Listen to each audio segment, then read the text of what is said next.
Now will you notice chapter 4, for it continues this. He says here, verse 1, So I returned and considered all the oppressions that are done under the sun. And behold, the tears of such as were oppressed, and they had no comforter. And on the side of their oppressors there was power, but they had no comforter. Does this sound to you like any political philosophy today? The egotist, he rebels against the establishment. He's opposed to it. And that whatever exists, whatever is the ruling, is always oppressing the poor. And the poor, very frankly, always get a bad deal. That's no question about that. But that they're being oppressed. And here's where your protest movements all begin at this particular juncture.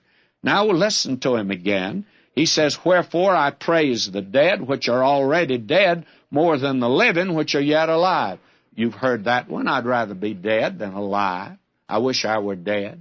Better to be read than be dead is just turning it around, looking at it the other way. He rebels against the establishment, and he at the same time wishes that he was dead. Death seems to hold no terror for him whatsoever.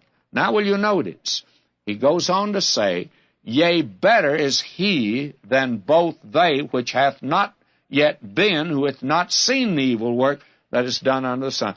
And here's the other side of the coin. I wish I hadn't been born. It's better for the ones coming along not to be born. Then verse 4, Again I considered all travail and every right work, that for this a man is envied of his neighbor. This is also vanity and vexation of spirit. And the interesting thing about this is he protests against the establishment, against the oppressor, against that which is wrong.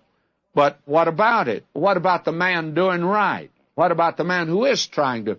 Well, that's no good either. You're wasting your time in that field.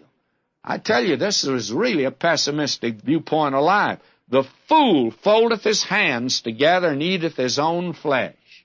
What does that mean? Is he cannibal? No.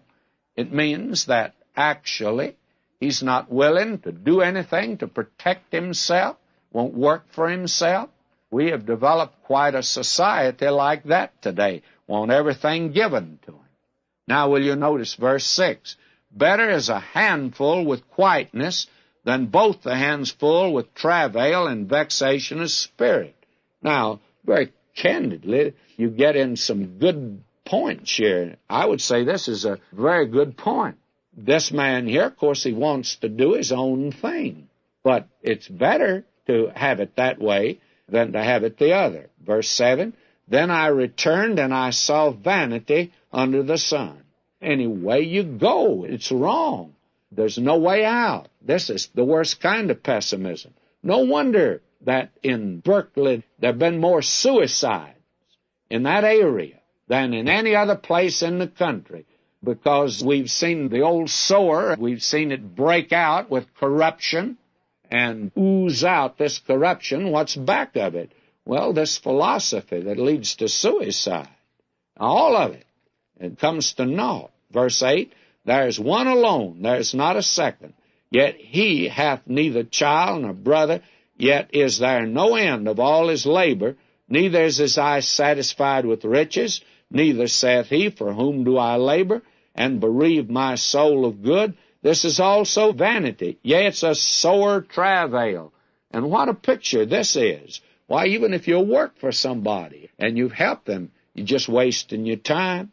And he says now 2 are better than 1 because they have a good reward for their labor.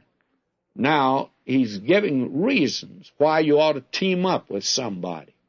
And this is the only reason.